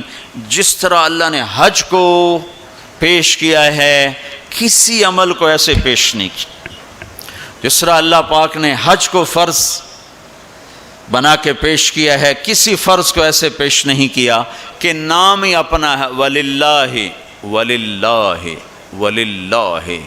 اور یہ جو لام ہے، پہلے لام پھر اللہ تو بن گیا للہ، تو لام کے یہاں دو مطلب ہیں۔ للہ، بھائی حج کیوں کر رہے ہو؟ اللہ کے لیے کر رہا ہوں، اور کوئی حاجی تو نہیں کروانا، اللہ کے لیے کر رہا ہوں۔ وَلِلَّهِ، بھائی کدھر جا رہے ہو؟ احرام باندھا ہوا ہے، پتہ ہے حج پہ جا رہے ہیں، وہ بھی کہے گا حج پہ جا رہا ہوں، یہ کہے گا عمرے پہ جا رہا ہوں، لیکن اللہ نے تاثر کیا دیا ہے لام کے ذریعے سے، وَلِلَّهِ۔ کہاں جا رہے ہو؟ کہا جی میں اللہ کی ملاقات پہ جا رہا، اللہ نے بلایا ہے تو میں ملاقات کے لیے جا رہا ہوں، وَلِلَّهِ۔ اتنی خوبصورت ابتدا ہے۔ اور پھر آگے حج فرض کرنا ہے ایمان والوں پر، اور ایمان والوں میں مالداروں پر، اور مالداروں میں صحت مند پر۔ تین شرطیں ہیں، ایمان بھی شرط ہے، مال بھی شرط ہے، صحت بھی شرط ہے۔ مال والا ہے، صحت کوئی نہیں، حج ساقط۔ ایمان والا ہے، مال کوئی نہیں، حج معاف۔ تو یہ تین، ایمان بھی ہو، مال بھی ہو، صحت بھی ہو۔ لیکن اللہ نے پیش کیسے کیا ہے؟ وَلِلَّهِ عَلَى النَّاسِ، علی الناس میں کافر، مسلم، مشرک، مومن، سب، مالدار، غریب، فقیر، امیر، سب، بیمار، صحت مند، سارے، معذور، دوسرے، سارے۔ علی الناس، علی الناس۔ ہے کوئی میرے بندوں میں جو اپنے رب سے ملاقات چاہتا ہو؟ ہے کوئی جو اللہ کی ملاقات چاہتا ہو؟ انداز یہ ہے۔ اور آگے چونکہ صرف مالداروں کو اور صحت مند کو لینا ہے تو کہا حج البیت من استطاع الیہ السبیلا، اس کو آخر میں لائے، پہلے نہیں لائے، آخر میں لائے کہ ہاں بھائی تمہارے رب کی تمنا تو یہ ہے کہ سارے ہی آ جاؤ میری ملاقات کی۔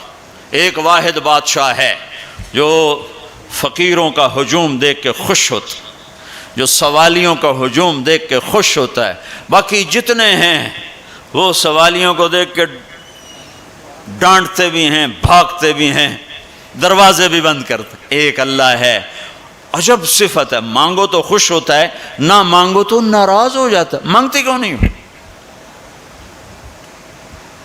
سب سے آخری جنتی کو اللہ تعالیٰ بڑے مزے سے نکالے گا جنت، اسے ایک اعلیٰ درجہ دینا ہے جو اس کا سٹیٹس ہے، اس سب سے آخری جنت، تو اس کو اللہ تعالیٰ جہنم پر لائے گا، پیچھے کمر جلے گی، آگے جسم محفوظ۔ تو اس کے دل میں اللہ سوال پیدا کرے گا، یا اللہ کہ مجھے جہنم سے تھوڑا باہر نکال دے، تیری بڑی مہربانی۔ تو اللہ کہے گا اور کچھ پھر مانگو گے؟ کہ نہیں، بالکل نہیں مانگتا ہوں۔ تو اللہ اس کو جہنم سے باہر نکال دے، تو آگے تھوڑی سی جنت دکھا دے۔ اب آدمی کی حرص و ہوس تو ختم ہو نہیں سکتی، تھوڑی دیر بعد کہے گا یا اللہ وہ چھوٹی سی جنت مجھے دے دے، تیری بڑی مہربانی۔ تو اللہ کہے گا پھر اور تو نہیں مانگے گا؟ کہ نہیں، بالکل تیری عزت کی قسم نہیں مانگتا ہوں۔ تو اللہ وہاں پہنچا دے۔ تھوڑی دیر کے بعد ایک اور اس کو درجہ دکھا دے گا.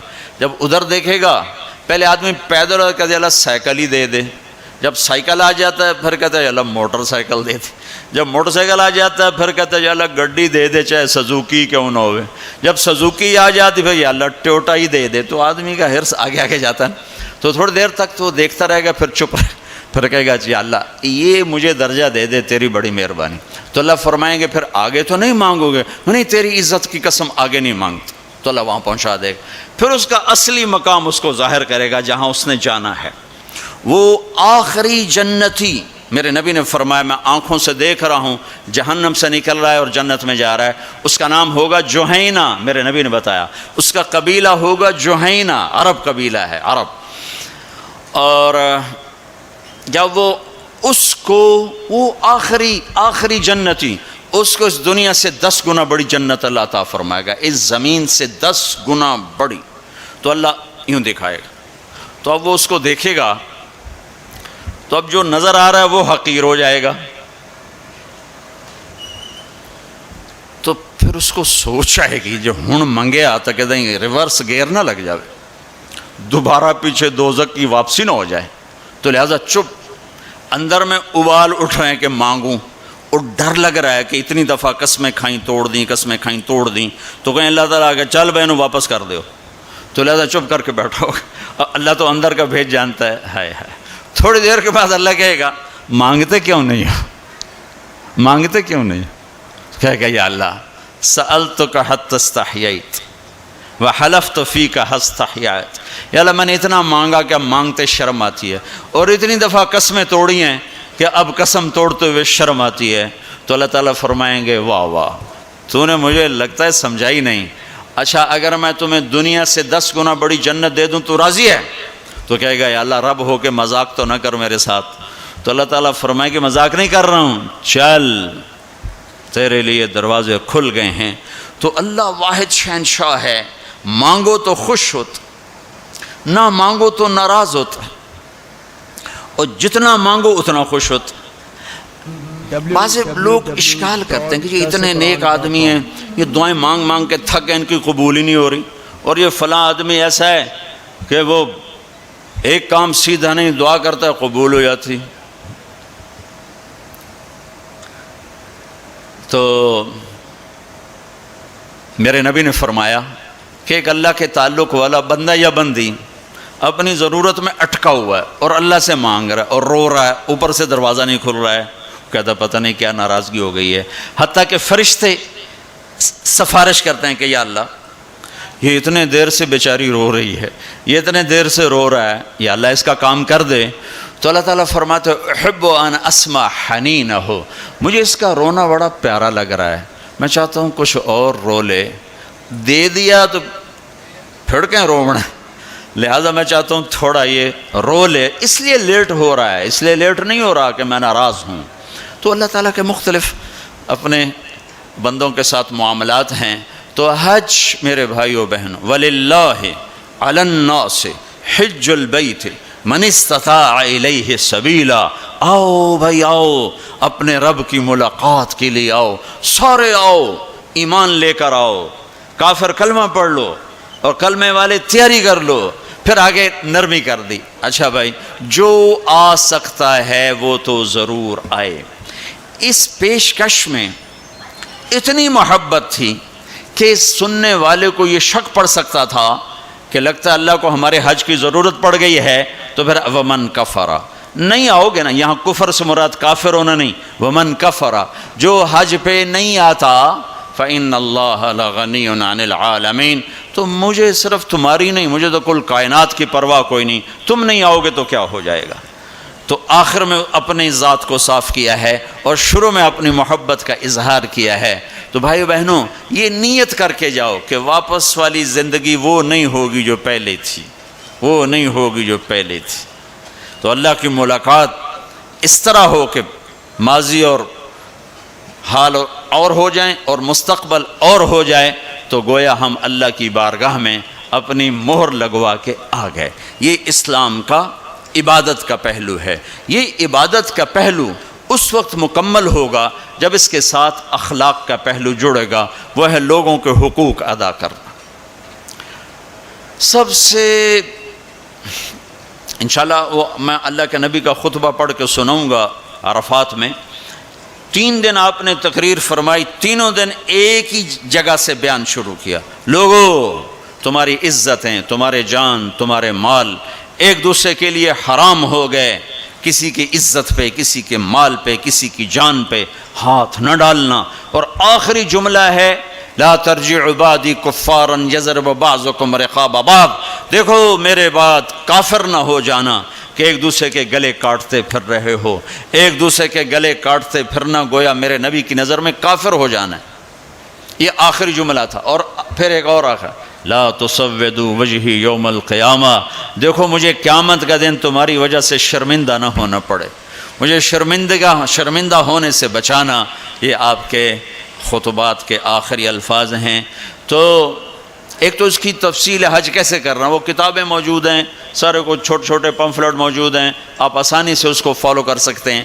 اور اگر اس میں کوئی اونچ نیچ ہو جاتی ہے تو مینا بکروں سے بھرا پڑا، 1 بکرا دے دو، 2 دے دو، 4 دے دو، 5 دے دو، جتنے مرضی دے دو، وہ ہو جائے گا۔ تو جب تم اتنے پیسے خرچ کر کے جا رہے ہو تو میرے نبی سے پوچھا گیا یا رسول اللہ سب سے بہترین حج کیا ہے؟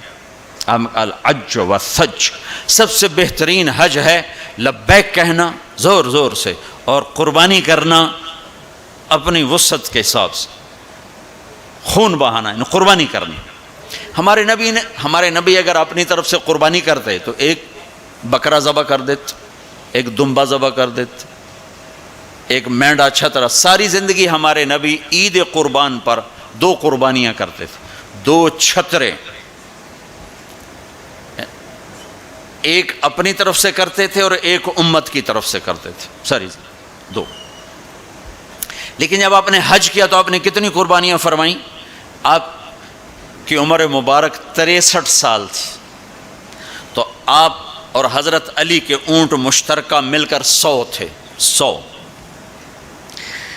تو وہ 100 اونٹ میں سے آپ نے 63 اونٹ الگ کروا لیا، ہر سال کا 1 اونٹ، اور 1 اونٹ میں 7 قربانیاں ہوتی ہیں، ایک میں 7 ہوتی ہیں۔ پھر ان میں سے 5 کو الگ کیا، 5 میں سے 1 کو سامنے لایا گیا اور اس کو کھڑا کر کے آپ نے ذبح کیا، کھڑا کر اس کے یہاں یوں برچھا مارا یوں۔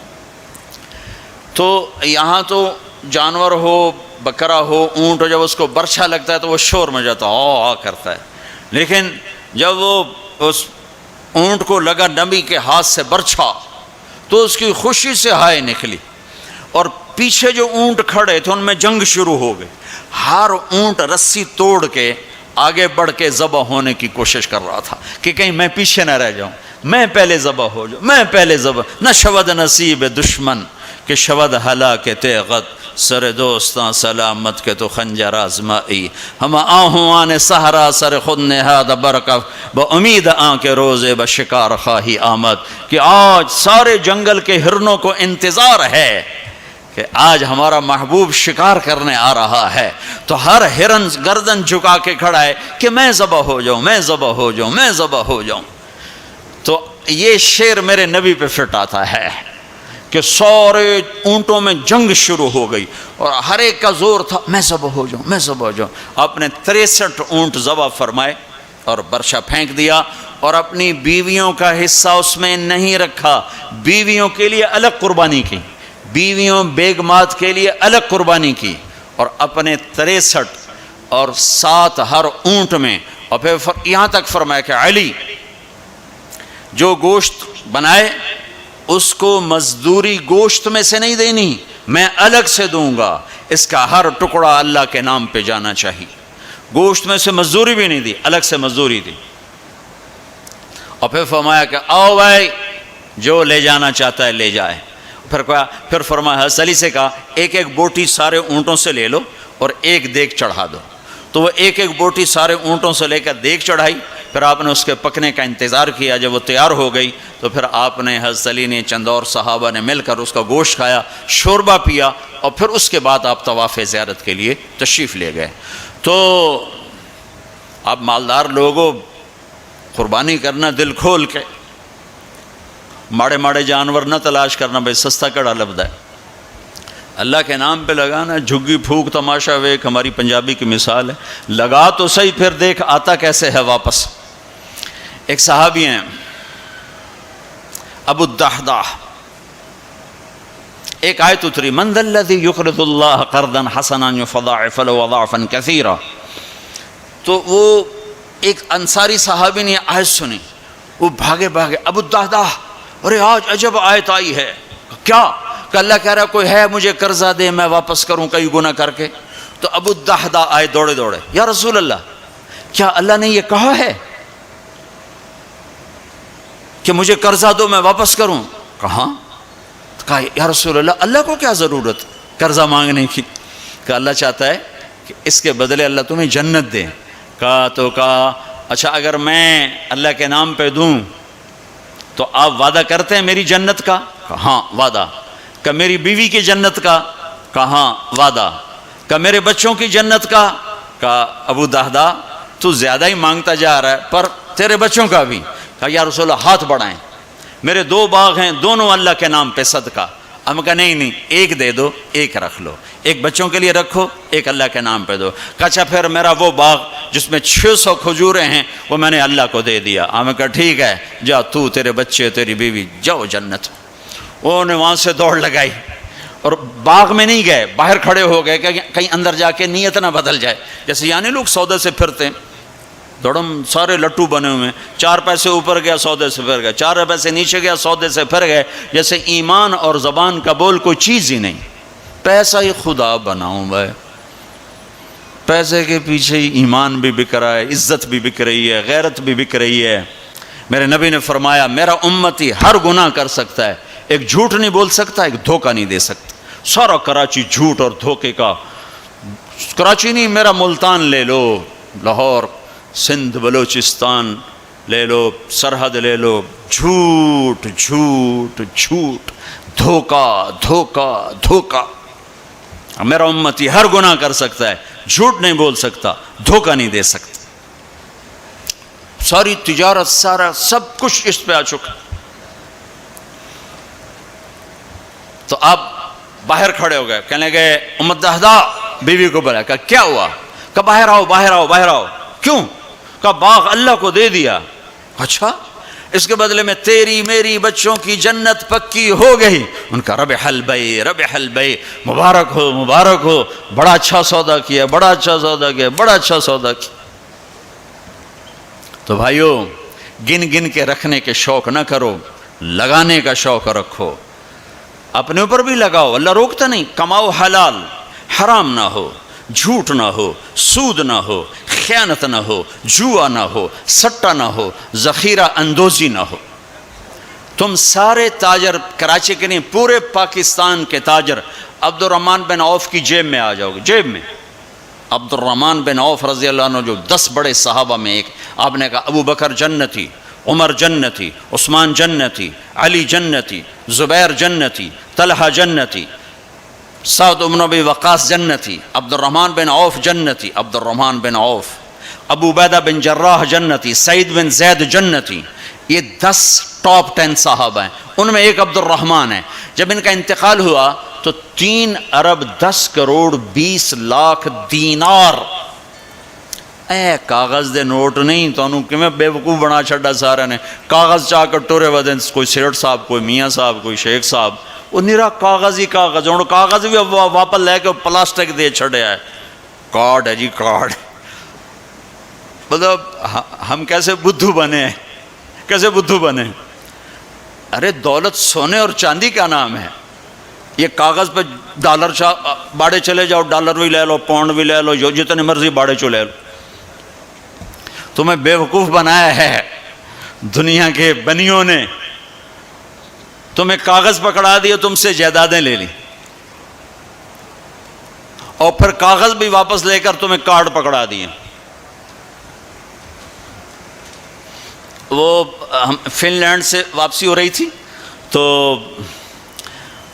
وہ ہمیں بڑا کمرہ چاہیے تھا، وہ کمرہ چھوٹا تھا، وہ کروز تھا، یہ جو بڑے بڑے بحری جہاز چلتے ہیں، تو ہمیں کمرہ چھوٹا ملا. تو میں نے کہا یار کوئی بڑا کمرہ، تو ہماری جماعت بڑی ہے تو کوئی بیٹھنے کی کوئی سونے کی ہو. تو ہم وہاں گئے کاؤنٹر پر، تو اس نے کہا جی آپ 2500 کراؤن دے دیں تو ہم آپ کو کمرہ دے دیتے. ہم نے کہا لے لو. کہا نہیں ہم پیسے نہیں لیتے. کیا لیتے ہیں؟ کارڈ.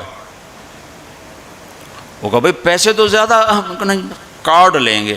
اب ہمارے تو پاس کارڈ نہیں تھے، تو سویڈن کا ایک ساتھی ہمارے ساتھ تھا، تو اس نے اپنا کارڈ دیا، تو انہوں نے وہ اس کو کراس کیا، تو اس میں انہوں نے ہمیں بڑا کمرہ دے دیا. تو تمہیں تو پاگل بنا گیا بنیا، دنیا کا سب سے بڑا بنیا، تمہیں کاغذ دے کے تمہیں سیٹ صاحب بنا دیا، شیخ صاحب بنا دیا، پتہ نہیں کیا کچھ بنا دی.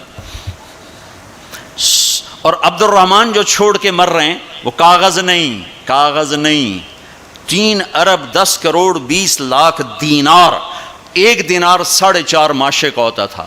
اور ایک ماشا میں نے سنار سے پوچھا کتنے کا ہوتا ہے؟ انہوں نے کہا 5000 روپے کا ماشا چل رہا ہے. اب اس کو تم ضرب تقسیم کر کے دیکھ لو کہ عبد الرحمن کتنا چھوڑ کے دنیا سے تشریف لے گئے تھے. ہم نے کہا عبد الرحمن تاجر الرحمن. عبد الرحمن یہ رحمان کا تاجر ہے، رحمان کا تاجر ہے. اتنی بڑی تجارت کی کہ میری تجارت کے 4 اصول تھے. آپ میں تاجر بھی ہوں گے بڑے بڑے. میری تجارت کے 4 اصول رہے. کبھی ادھار نہیں خریدا. نمبر 1، تمہاری ساری مارکیٹ نکل گئی، اس پہلی شرط ہی ساری مارکیٹ آؤٹ ہو گئی. کبھی ادھار نہیں بیچا، جڑے 2-4 رہ گئے وہ بھی بچوں نکل گئے. کبھی ادھار نہیں خریدا، کبھی ادھار نہیں بیچا. جس نے ادھار خریدا بھی ہو اور ادھار بیچا بھی ہو، ان کا دی رات نیند آ سکتی. لین والے سر تے چڑھے ہوں، دیون والے لکے ہوئے ہیں، کدے جاوے؟ نہ بیوی اچھی لگے نہ بچے اچھے لگے. تو جس نے نقد خریدا نقد بیچا ہو تو آرام نال ستا بوجھے پیسے بوجھے چین کسے کو نہ لونا نہ دیونا. تو میں نے کبھی ادھار نہیں خریدا، میں نے کبھی ادھار نہیں بیچا، میں نے کبھی اسٹاک نہیں کیا. میں نے زندگی بھر کبھی اسٹاک نہیں کیا کہ بڑھ جائے پروفٹ تو پھر بیچوں، جب پروفٹ ملا فوراً بیچ دیا. میں نے کبھی سودے کا عیب نہیں چھپایا، میں نے کبھی سودے کا عیب نہیں چھپایا. میرا ایک عزیز کہنے لگا جی مجھے یہ وہ کپڑا مارکیٹ فیصل آباد میں کسی تاجر سے میری بات کرا دے، میں ذرا کپڑے کا کام سیکھ لوں. میں نے ایک سے کہہ دیا، اس نے کہا جی بھیج دو. ہفتے بعد وہ بچہ واپس آیا. اس بچے کے 4 مہینے تبلیغ میں لگے ہوئے تھے. میں نے کہا واپس کیوں آ گئے ہیں؟ کہ جو تھے پہلا کام میں سکھائیں دن کہ عیب لکاونا کیویں. پہلے یہ سکھاتے ہیں کہ عیب چھپانا کیسے. میں کہا چنگا کیتا ہی واپس آ. تو عبد الرحمن جیسے تاجر بنو. ادھار لینا منع نہیں ہے، ادھار دینا منع نہیں ہے. ہاں چین سکون کے لیے، تاکہ تو انہوں گولیاں نہ کھاونیاں پڑ. نیندراں چڑیوں کتھے رہ گئیں. ایک اربوں پتی آدمی کی بیگم کا فون ہے، مولانا میں دنیا کی بدقسمت ترین عورت ہوں. میں نے کہا کیا ہوا؟ ساری رات نیند نہیں آتی، ساری رات نیند نہیں آتی. اپنی تجارت میں کسی کا حق نہ مارو، کسی سے جھوٹ نہ بولو، وعدہ کر کے زبان سے نہ پھرو، وعدہ کر کے زبان سے نہ پھرو. اپنے سودے میں کو ہیرا پھیری نہ کرو. اس میں کچھ مسئلہ تو بتاؤ. یہ ایک تاجر میرا یہ بیان سن رہا تھا، یہ گاڑیوں کا، پشاور کا تھا، بیان کہیں اور ہو رہا تھا. ہماری جماعت گئی پشاور، تو اس کا سب سے بڑا شو روم ہے پشاور میں. تو مجھے لے گیا، تو ایک گاڑی کھڑی تھی ٹویوٹا. کہنے لگا مولانا یہ گاڑی آپ کی وجہ سے 1 سال ہوا ہے نہیں بکی. میری وجہ سے؟ میں تو آج پہلی بار آیا. کہ آپ کا بیان سنا تھا کہ سودے کا عیب بتاؤ. تو یہ گاڑی اتارتے ہوئے، نئی گاڑیاں بیچتا ہے، پرانی نئی گاڑی کا. بعض گاڑیاں جب اتار رہے ہوتے ہیں تو کہیں نہ کہیں سے لگ جاتی ہیں، پھر ہم اس کو پینٹ پونٹ کر کے کہتے ہیں بالکل فریش ہے. تو یہ گاڑی لگ گئی تھی. تو اب جو آتا ہے میں اس کو بتاتا ہوں یہاں سے لگی تھی، ہم نے پینٹ کیا، کہتے چھوڑو سن ہور دے ہو. کہ 1 سال ہو گیا. میں کہا چل میں خریدار ہوں مجھے دے. کہا نہیں تیرے سے میں نہیں ڈالتا. تو ہماری جماعت وہیں تھی. 1 ہفتہ نہیں گزرا تھا کہ اس کا فون آیا کہ وہ میری گاڑی بک گئی. اتنا ہی اللہ دیکھتا ہے، تھوڑا سا دیکھتا ہے بھائی کچا ہے کہ پکا ہے. تو صرف حج کر کے گناہ نہ بخشواؤ، سچی تجارت کر کے گناہ بخشواؤ. میرے نبی کا فرمان ہے، جو صبح سے شام تک بچوں کو حلال کمانے کے لیے تھکتا ہے اور تھک کے شام کو گھر جاتا ہے، اس کے اس دن کے سارے گناہ معاف ہو جاتے۔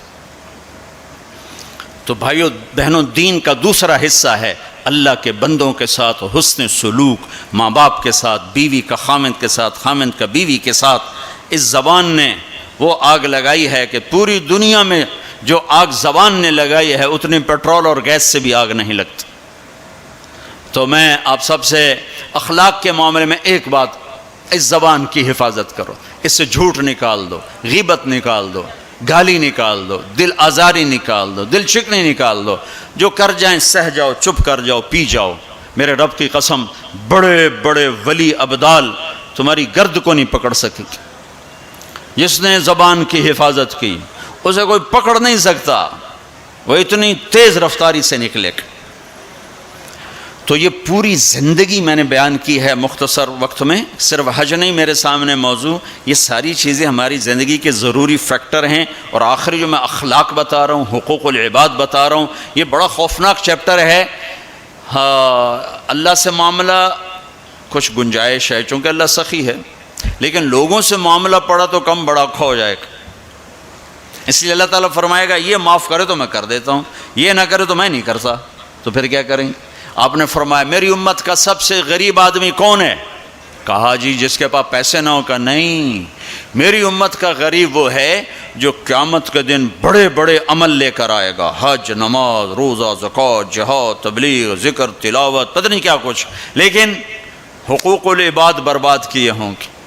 کسی کو گالی دی، کسی کو تھپڑ مارا، کسی کی زمین دبائی، کسی کا گھر دبایا، کسی کے خلاف جھوٹا کیس کیا، جھوٹی گواہی دی، نوکر کو مارا، نوکرانی کو مارا، وہ سارے آ جائیں گے، یا اللہ ہمارا حق، کہیں گے اتنی نمازیں دے دو، اتنے روزے دے دو، اتنے عمرے دے دو، اتنے حج دے دو، اتنا ذکر دے دو، اتنی تلاوت دے دو۔ وہ مائنس ہوتے ہوتے ہوتے ہوتے ہوتے وہ زیرو ہو جائے گا، ابھی حقدار باقی ہوں گے۔ تو پھر اللہ تعالیٰ فرمائے گا ان کے گناہ اس کے سر پہ ڈالو۔ ساری زندگی زنا نہیں کیا اور لوگوں کے زنا سر پہ پڑ رہے، ساری زندگی شراب نہیں پی، لوگوں کی شراب سر پہ پڑ رہے، ساری زندگی جوا نہیں کھیلا، لوگوں کے جوئے سر پہ پڑ رہے۔ اور آپ نے فرمایا کہ ساری زندگی کی عبادتیں کھو کر اور لوگوں کے گناہ سر پہ لے کر یہ جہنم میں جا کے گرے گا، یہ میری امت کا غریب ہے۔ تو اپنے اخلاق بھی بھائیو بہنوں ٹھیک کرو، اور یہ ایک زبان ٹھیک کر لو تو سارے اخلاق ٹھیک ہو جائیں گے۔ میرے نبی نے فرمایا معاذ تمہیں سارے دین کا خلاصہ بتاؤں؟ کہا جی کیا؟ مجھے دیکھنا، پچھلے بھی ذرا نظر اٹھا کے مجھے دیکھنا۔ معاذ تمہیں سارے دین کا خلاصہ بتاؤں؟ انہوں نے کہا جی کیا؟ تو آپ نے کہا یہ ہے، تم بھی دیکھ لو بھائی،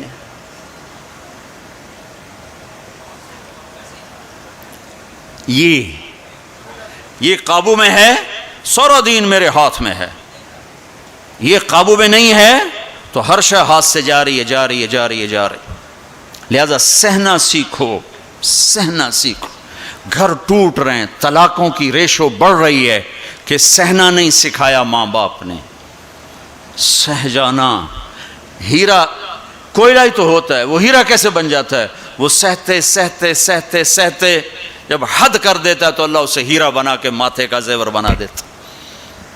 تو سہنا سیکھو، برداشت کرنا سیکھو، اپنے بچوں کو سکھاؤ، خاص طور پر بیٹیوں کو سکھاؤ کہ ہمارا سسرال 100% ظالم معاشرہ ہے۔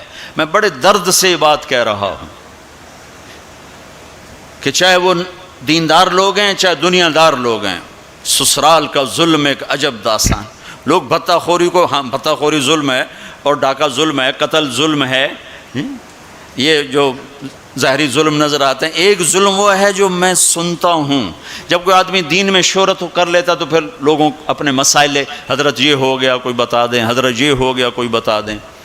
تو بچیوں کے آنسو اور ان کی ہچکیاں سن سن میرا تو کلیجہ ہی جل کے رہ گیا کہ جو سسرال میں ظلم ہو رہا ہے اسے کہاں سے تولو گے؟ ایک عورت جب ماں ہوتی ہے تو ایک سراپا رحمت ہوتی ہے، وہی عورت جب ساس بنتی ہے تو سر سے لے کر پاؤں تک وہ ایک آگ بن جاتی ہے، پتہ نہیں کیوں۔ تو اپنی بچیوں کو صبر سکھاؤ، یہ بھی سکھاؤ کہ بیٹی بس زبان بند رکھنا، سہ جانا آہ نہ کر لبوں کو سی، عشق ہے دل لگی نہیں، سینے پہ تیر کھائے جا، آگے قدم بڑھائے جا۔ آگے بڑھنے کا راستہ ہے، زبان سی لو، لب سی لو، زبان تالو سے لگا لو اور لوگوں کے سہتے جاؤ سہتے جاؤ۔ میرے رب کی عزت کی قسم، عزتیں تمہارے غلام بن کر آئیں گی، اللہ کی رضا کا تاج تمہارے سر پہ سجایا جائے گا، عزت کے سہرے اللہ کا نبی تمہارے گلے میں ڈالے، تمہارے ماتھے کو روشن کیا جائے گا۔ سہنا سیکھو، سہنا سیکھو۔ بھائی بھائی سے ٹوٹا، میاں بیوی میں لڑائی، خاوند بیوی کی برداشت نہیں کرتا، بیوی خاوند کی برداشت نہیں کرتا، ماں باپ اولاد کی نہیں برداشت کرتے، اولاد ماں باپ کی نہیں برداشت کرتے۔ سہنا سیکھو۔ ہمارا سارا معاشرہ ایک میرے نبی کی سنت پہ عمل کر لے، برداشت کرنا، تو زندگی خوشحال ہو جائے گی، روشن ہو جائے گی۔ تو اللہ تعالیٰ آپ کا حج کا سفر قبول فرمائے۔ میں نے جو کہنا تھا کہہ دیا، پھر وہاں کچھ باقی باتیں یاد آئیں تو وہاں کہہ دوں گا، اور جب آپ حج سے واپس آ جائیں کچھ وقت تبلیغ میں ضرور لگائیں کہ یہ ایمان کو سیکھنے کی فرقہ واریت سے پاک ایک محنت ہمیں اللہ نے دی ہے، اور صدیوں کے بعد ایسا کام ملا ہے کہ جس سے لوگوں کو دین مل رہا ہے۔ اسپین میں جہاں میرا بیان تھا وہ ایک ہال تھا بہت بڑا، جس میں سارے دنیا سے علماء آتے ہیں یا کوئی سیاسی لوگ آتے ہیں، تو وہ وہاں ان کی تقریریں ہوتی ہیں۔ لہذا وہاں ایک سسٹم ہے کہ جو بھی اسپیکر بیان کرے گا آٹومیٹک اس کا بیان اسپینش میں ٹرانسلیٹ ہو کر پولیس کے پاس چلا جائے گا۔ تو میں نے وہاں بیان کیا، تو رات کو لیٹ نائٹ ایک ساتھی ہے کہ جو چیف پولیس ہے، یعنی ڈی آئی جی سمجھ لو، وہ کہتا ہے کہ میں نے آپ کے اس عالم سے ملنا ہے، میں ان سے ملنا چاہتا ہوں۔ تو میں نے کہا ٹھیک ہے مل لیتے ہیں۔ تو 2 دن کے بعد ہماری ملاقات ہوئی۔ وہ کہنے لگا کہ جو باتیں آپ نے کی ہیں ہم نے کبھی زندگی میں سنی نہیں، ہمارے پاس تو ہر چیز آتی ہے۔ آپ نے اسلام پیش کیا ہے، آپ نے انسانیت کو پیش کیا ہے۔ یہ ایک غیر مسلم کہہ رہا ہے، غیر مسلم، کہ اگر ہر آنے والا اسکالر ایسے ہی بولے جیسے آپ بولے ہیں تو ساری دنیا میں امن قائم ہو جائے گا۔ میں آپ سے درخواست کرتا ہوں آپ سال میں 2 دفعہ اسپین آیا کریں، 2 دفعہ۔ میں کہا بھائی ذمہ داراں دا بو جاوے لوندا ایڈے میرے کو ٹکٹ فالتو کوئی نہیں، یہ تو تمہیں سنا رہا ہوں۔ میں نے کہا اچھا جی میں انشاءاللہ آیا کروں گا سال میں 2 دفعہ۔ کہ آپ سال میں 2 دفعہ آئیں۔ آپ کی باتوں کی صرف مسلمانوں کو ضرورت نہیں ہے، ہماری قوم کو بھی ضرورت ہے جو باتیں آپ نے کی۔ تو میں نے کیا بیان کیا؟ اخلاق، یہ جو آپ سے بیان کر رہا ہوں۔ عبادات تو وہ سمجھتے نہیں، میں نے نماز کی بات کیوں نہیں کیا خبر، لیکن جب میں اخلاق کو بولا، ماں کے ساتھ کیا کرنا ہے، بیوی کے ساتھ کیا کرنا ہے، باپ کے ساتھ، بہن کے ساتھ، بھائیوں کے ساتھ، بچوں کے ساتھ، پڑوسیوں کے ساتھ، تو وہ ہل کے رہ گئے۔ وہ پونا گھنٹہ میرے پاس بیٹھا ہے۔ تو میں نے ساتھیوں سے کہا کہ چھوٹے چھوٹے گفٹ لانا، ان کو دیں گے۔ جب وہ مجلس ختم ہوئی تو میں نے وہ تھے یہ اپنا خوشبو تھی، تو میں نے کہا ہمارے نبی کی سنت تھی جب کوئی اہم لوگ آتے تھے تو آپ ان کو ہدیہ دیتے تھے، تو میں اپنے نبی کی سنت میں آپ کو یہ گفٹ کرتا ہوں۔ تو تینوں کھڑے ہو گئے، انہوں نے کھڑے ہو کر وہ مجھ سے وصول کیا، اور پھر جب وہ گئے تو میرے سامنے نہیں، دوسرے سے کہا کہ ہم اور بھی مسلم اسکالر سے ملے ہیں، ہمیں کسی نے اتنی عزت نہیں دی جتنی آپ کے اس ساتھی نے دی ہے۔ تبلیغ والوں نے ہمیں سکھایا کہ سب کو عزت، نفرتیں سوائے تباہی کے اور کچھ نہیں دیتی۔ تو ایک دوسرے سے محبت کرنا سیکھو، ایک دوسرے سے جڑ کے چلنا سیکھو۔ یہ تبلیغ نے ہمیں ایک پلیٹ فارم دیا ہے، جب اللہ آپ کو موقع دے تبلیغ میں وقت دے۔